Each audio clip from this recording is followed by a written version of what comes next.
دوستو آج میری ویڈیو کا موضوع اپنے ملک کی ایک غیور قوم کے متعلق ہے۔ یہ آج میری ویڈیو بلوچ قوم کے نام ہے۔ بلوچ کا لفظی معنی ہے بلند تاج۔ اب تھوڑا سا بلوچ قوم کی ابتدا اور اس کے پس منظر پر تھوڑی سی روشنی ڈالتا چلوں۔ بلوچ نسلاً عربی ہیں۔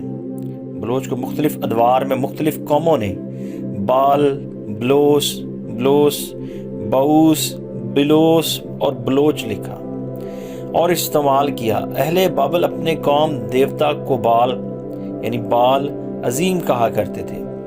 یونانیوں نے اسے بلوس لکھا۔ پرانے دور میں لفظ بلوچ کو بلوس اور بلوس لکھا جاتا تھا۔ عرب اسے بروج، بلوس اور بلوش ادا کرتے تھے اور ایرانی اسے بلوچ لکھتے اور بولتے تھے۔ ہمارے ہاں لفظ بلوچ فارسی سے مشہور ہوا۔ بلوچ قوم کی ایک نظم سے بلوچ اپنی نسل حضرت حمزہ سے ملاتے ہیں۔ بلوچوں کی تاریخ حقیقت میں ان کے پہلے سردار میر جلال خان سے شروع ہوتی ہے۔ بلوچ قوم کے مطابق سردار میر جلال خان کا شجرہ حضرت حمزہ سے ملتا ہے، جو نبی پاک صلی اللہ علیہ وسلم کے چچا اور سید الشہداء تھے۔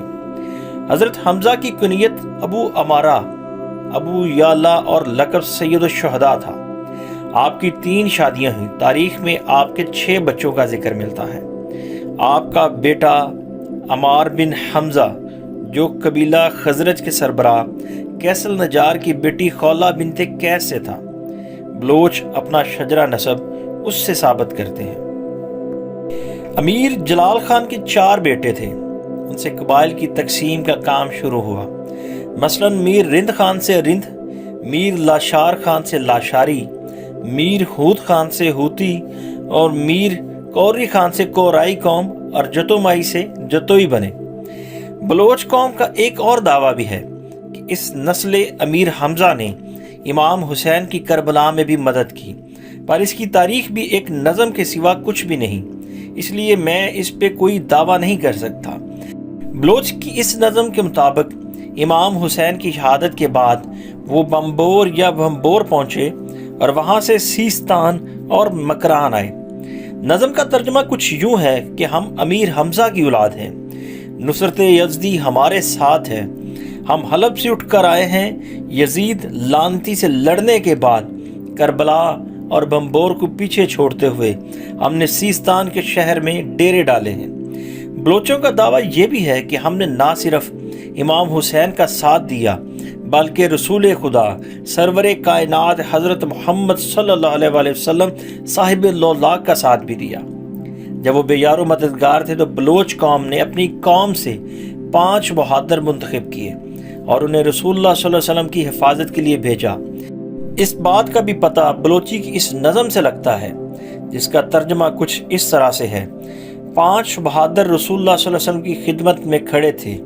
جب خدا کے دوست نماز پڑھتے تو وہ پہرا دیا کرتے تھے۔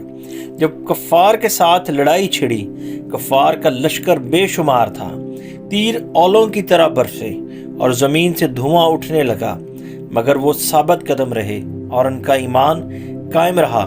دشمن ان کو مغلوب نہ کر سکا۔ اس دن پاک نبی صلی اللہ علیہ وآلہ وسلم نے بلوچ کے سر پر طلائی تاج رکھا۔ اس کے علاوہ بلوچ قوم کا تذکرہ شاہ نامہ فردوسی میں بھی ملتا ہے۔ اس شاہ نامہ کے 3 ادوار میں بلوچ قوم کا ذکر ہے، جس کے متعلق میں کسی اگلی ویڈیو میں تفصیل سے بتاؤں گا۔ اکثر تاریخ کی کتب میں ملتا ہے کہ بلوچوں نے 2 بار نقل مکانی کی۔ ایک بار جب فارس پر سلجوکیوں نے قبضہ کیا، ولیمی اور غزنوی طاقتوں کا خاتمہ ہوا تو یہ لوگ سیستان اور مغربی مکران میں نقل مکانی کر کے رہنے لگے۔ دوسری بار انہوں نے اس علاقے کو چھوڑ کر مشرقی مکران اور سندھ کا رخ کیا۔ یہ ہجرت چنگیز خان اور جلال الدین منگول کی وجہ سے ہوئی۔ دوسری ہجرت کے نتیجے میں اس قوم نے پہلی بار سندھ دھرتی پر قدم رکھا، جہاں سے ان کی تیسری ہجرت کی راہ ہموار ہوئی۔ محمد سردار خان بلوچ اپنی کتاب میں لکھتے ہیں کہ امیر جلال الدین تمام بلوچ قوموں کے سردار تھے، جو 11ویں عیسوی میں کرمان اور لود کے پہاڑوں میں رہتے تھے۔ بلوچ روایات اسی سردار سے شروع ہوئیں۔ ان کے 4 بیٹے، جن سے 4 قبائل وجود میں آئے، رند، کورائی، لاشاری اور ہود۔ رند کے ایک بیٹے میر شہک سے ایک نامور سپود نے جنم لیا جس کو دنیا میر چاکر یا چاکر اعظم کے نام سے جانتی ہے۔ میر چاکر کے متعلق تفصیلی تذکرہ اس ویڈیو میں ممکن نہیں، لیکن میں تھوڑا سا مختصر میر چاکر کا تعارف کرواتا چلوں گا۔ میر چاکر کا دور بلوچ قوم کی تہذیب و تمدن، ثقافت اور عروج کا دور تھا۔ میر چاکر ایک بہت ہی بہادر انسان تھا۔ وہ نہ صرف اپنے بہادر دوستوں بلکہ اپنے بہادر دشمنوں کی بہت قدر اور تعریف کیا کرتے تھے۔ وہ کہتے تھے کہ بہادروں کا انتقام مجھے بہت پیارا ہے، جو میرے اونچے قلعوں پر حملہ کرنے کی ہمت رکھتے ہیں۔ میر شہک کی انتقال کے بعد میر چاکر پوری بلوچ قوم کے سردار بنے۔ تاریخ میں ملتا ہے کہ میر چاکر اپنے قول کا بہت پکا انسان تھا۔ اس نے ایک عورت گوہر کو پناہ دی اور پھر اس کی حفاظت کے لیے سر کی بازی لگا دی اور اپنے ہی بھائیوں لاشاریوں سے 30 سال تک جنگ لڑی، جس نے چاکروں اور لاشاریوں کے بڑے بڑے سورماؤں کو مٹی کی آغوش میں سلا دیا، جس میں میر چاکر کے 2 بھائی بھی شامل تھے۔ بلوچ قوم میں جھوٹ کو گناہ مانا جاتا ہے، بقول امیر چاکر کے کہ سچ بولنا بلوچوں کا شیوا ہے اور جھوٹ ایمان کو کمزور کر دیتا ہے۔ بلوچی بلوچ قوم کی قومی زبان ہے اور یہ زبان پاکستان میں بلوچستان کے علاوہ جہاں جہاں بلوچ قوم آباد ہے بولی جاتی ہے۔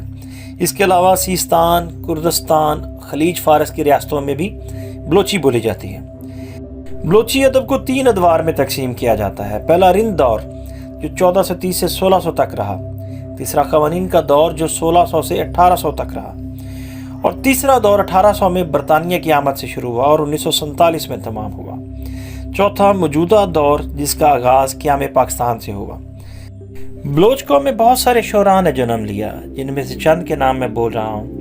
میر چاکر خان رند، میر بیورخ رند، سردار گورہام لاشاری، میر ریحان رند، خان عبداللہ خان۔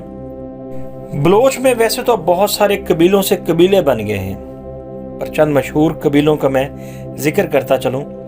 رند، لاشاری، جتوئی، مینگل، مری، بلیدی، بگٹی، ریسانی، کیلانی، میروانی، کرد، جعفری بلوچ، میرالی، جمالی، روکانی، ہوتی اور زرداری وغیرہ۔ بلوچ ایک غیور اور بہادر قوم ہے اور پاکستان میں بسنے والے سب اپنے پاکستان سے بہت پیار کرتے ہیں۔